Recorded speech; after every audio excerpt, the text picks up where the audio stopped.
శాసించే స్థానంలో ఉన్నారు. ఎంతో పెద్ద పెద్ద గొప్ప గొప్ప కార్యక్రమాలు, రాజకీయాలు, ఎన్నో వ్యాపార సంస్థలు, ఉద్యోగాలు నిర్వర్తించి వాళ్ళు ఉన్నతమైన స్థానంలో ఉండి దేశాన్ని కూడా ఒక గొప్ప స్థానంలో నిలబెట్టే స్థాయికి ఎదిగారు.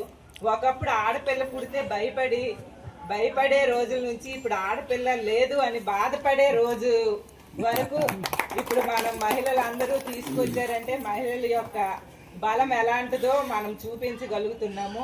మీ అందరికీ ఒక విషయం చెప్పేది ఏంటంటే, మీరు ఇలాంటి ప్రాబ్లమ్స్ ఏమొచ్చినా భయపడకుండా పిల్లలకి ఆస్తులు ఏమి ఇవ్వకపోయినా పర్లేదు, కానీ విద్య అనే ఆయుధాన్ని ఇచ్చి వాళ్ళ కాలుపై వాళ్ళు నిలబడేలాగా మనం ప్రోత్సహించగలిగితే మనం వాళ్ళకి ఏమీ ఇవ్వక్కర్లేదు, వాళ్ళు ఉన్నతమైన స్థానంలో ఉంటారని కోరుకుంటూ మరోసారి మీ అందరికీ మహిళా దినోత్సవ శుభాకాంక్షలు తెలుపుతూ సెలవు తీసుకుంటారు.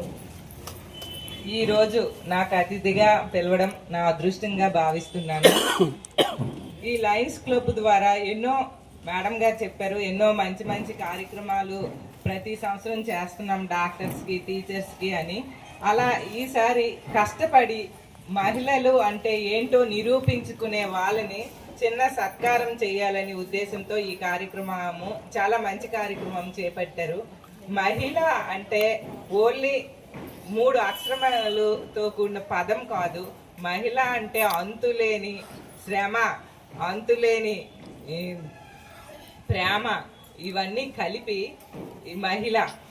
ఆ మహిళ ఇప్పుడు హస్బెండ్ లేకపోయినా ఆ పిల్లల్ని ఎన్ని కష్టాలు వచ్చినా కడుపులో దాచుకొని పిల్లల్ని చదివిస్తూ వాళ్ళకి ఉన్నతమైన స్థానాల్లో నిలపగలిగిన గొప్ప వ్యక్తి మన మహిళ.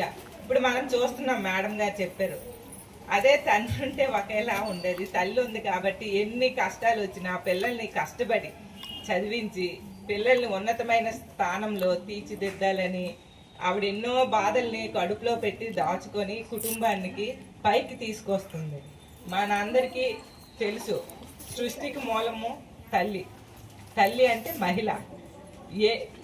ఈ కుటుంబాన్ని ఎలా డెవలప్ చేయాలో, ఇంటిని ఎలా డెవలప్ చేయాలో, ఎలా చక్కదిద్దుకోవాలో మహిళలకి తెలిసిన విధంగా పురుషులకి తెలియదని నా ఉద్దేశం.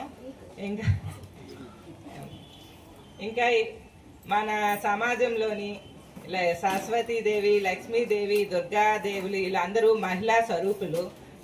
వీళ్ళు చదువునిచ్చే తల్లి సరస్వతి అయితే, ధనాన్ని ఇచ్చే తల్లి లక్ష్మీదేవి, ధైర్యాన్ని ఇచ్చే తల్లి దుర్గాదేవి, వీళ్ళందరూ మహిళలే. మన సమాజంలో ఎంతో